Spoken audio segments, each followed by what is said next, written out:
Hello, people of the Most High. What if I told you that the group of people involved in the Hollywood cults are all interconnected? Groups such as the Masons, Scientology, and the Illuminati, and perhaps groups that we aren't aware of. Here is some evidence on what they are and what they want to do. Is it possible that what they are defending is yet another Aleister Crowleyan satanic cult? Do you ever think that you might be quite mad? Oh, yes. Scientology has at times come under the scrutiny of the secular news media, but the stark truth has not yet been told. That Scientology is in a way another fruit of the teaching of Satanist Aleister Crowley is barely known. Few people realize that Scientology's founder, L. Ron Hubbard, was yet another disciple of Aleister Crowley's who referred to Crowley as his good friend. A magician. The magic cults of the 8th, 9th, 10th, 11th, 12th centuries in the Middle East were fascinating. The only modern work that has anything to do with them is Trifle Wild in Spots, but it's fascinating work in itself, and that's work written by Aleister Crowley, the late Aleister Crowley, my very good friend. And he did himself a splendid piece of aesthetics built around those magic cults. It's a very interesting reading to get a hold of a copy of the book, quite rare, but it can be obtained. The Master Thurium, Therion, The Master Thurium by Aleister Crowley. He signs himself the Beast. The Mark of the Beast, 666. Hubbard stated that Scientology's basic idea paralleled Crowley's doctrine of do what thou wilt. He stated, our whole activity tends to make an individual completely independent of any limitations. Aleister Crowley had some interesting things to say about this. He wrote the Book of the Law. L. Ron Hubbard's oldest son, L. Ron Hubbard Jr., who witnessed his father's discipleship under Crowley, admitted his father was a Satanist and a follower of Crowley. Well, the funny thing is that the actual truth is about as far out as Scientology itself. Really, the basis of Scientology, which is rather hidden and covered over, is the occult, the deep involvement with satanic powers. And he felt that he was deeply involved with a British black magician called Aleister Crowley, and through putting himself in deep hypnotic trances and the use of drugs on himself, he wanted to become the most powerful being in the world. L. Ron Jr. stated that, like Leary, L. Ron Sr. felt that he was helping to complete Crowley's mission. L. Ron Hubbard Jr. stated that his father considered himself to be the one who, quote, came after, and that he was Crowley's successor and had taken on the mantle of the great beast. Scientology actually began on December 1st, 1947. This was the day Aleister Crowley died. It appears that Hubbard believed that Scientology would be instrumental in building Antichrist's kingdom and seeking to destroy Christ at his coming. In a document alleged by many former Scientologists to be written to OT8s, the highest level of Scientology, Hubbard declared, quote, my mission could be said to fulfill the biblical promise represented by the brief Antichrist period. During this period, there is a fleeting opportunity for the whole scenario to be effectively derailed, which would make it impossible for the mass Maccabean landing or second coming to take place. The second coming is designed, among other things, to trigger a rapid series of destructive events. L. Ron Hubbard was close to Jack Parsons, who was a rocket scientist and co-founder of the Jet Propulsion Laboratory. Parsons and Hubbard worked together to produce a moonchild through Crowley's sex magic, which they hoped to be the Antichrist. Before Parsons was killed in an explosion in his laboratory, he wrote a book called The Book of the Antichrist. In this book, he called for the destruction of, quote, the Black Brotherhood called Christianity.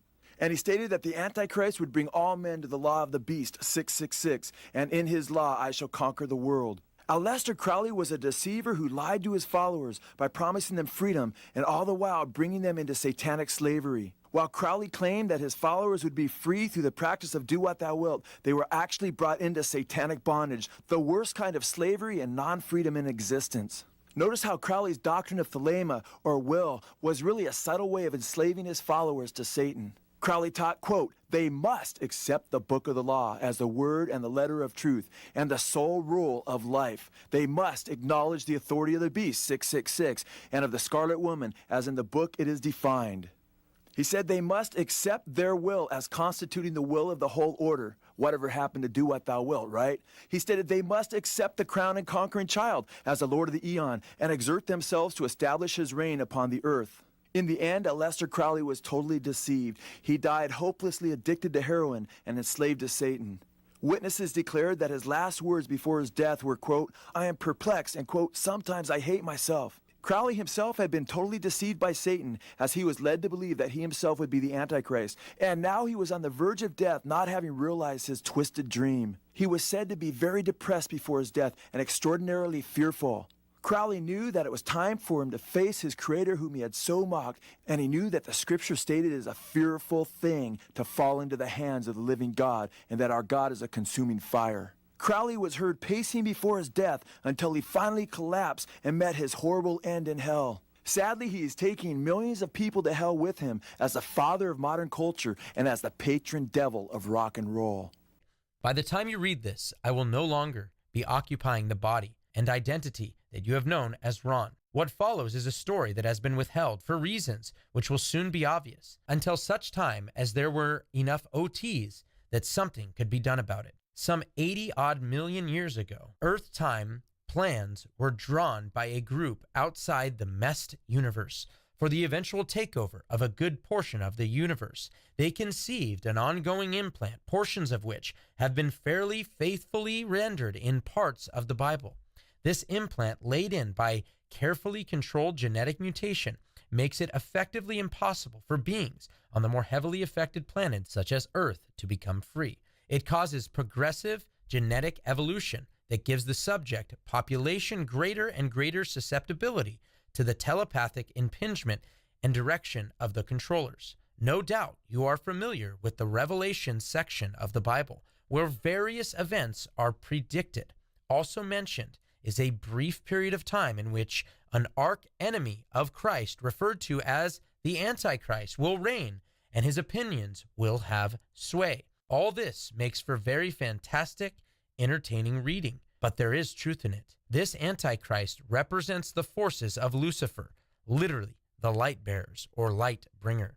My mission could be said to fulfill the biblical promise represented by this brief Antichrist period. During this period, there is a fleeting opportunity for the whole scenario to be effectively derailed, which would make it impossible for the mass Markabian landing, the second coming, to take place. The second coming is designed, among other things, to trigger a rapid series of destructive events and bring about the eventual enslavement of mankind. As you know, Siddhartha Gautama, Buddha, never claimed to be anything more than a man. Having caught on to this operation, he postulated his own return as the Maitreya. And then L. Ron Hubbard talks about his return. He says, "I will soon leave this world, only to return and complete my mission with another identity. I will return not as a religious leader, but a political one. I will effectively postpone and then halt a series of events designed to make happy slaves of us all. So there you have it, the secret that I have kept close to my chest all these years." This was a confidential student briefing given to the highest of ranks of Scientologists back in 1980. And guess what? When we look at this, you don't just think L. Ron Hubbard's really evil. So Aleister Crowley was really evil. How are people following this? Guys, all of this goes to the same place.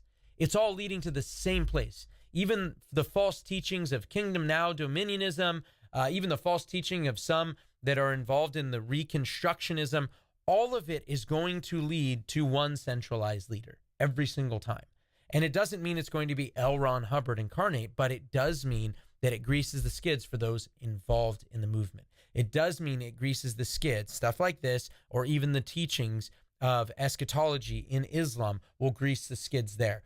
All over the place, it is setting people up to worship the beast and the number of his name. And this is why right now, You heard it yourself that they hope to give birth to a moon child.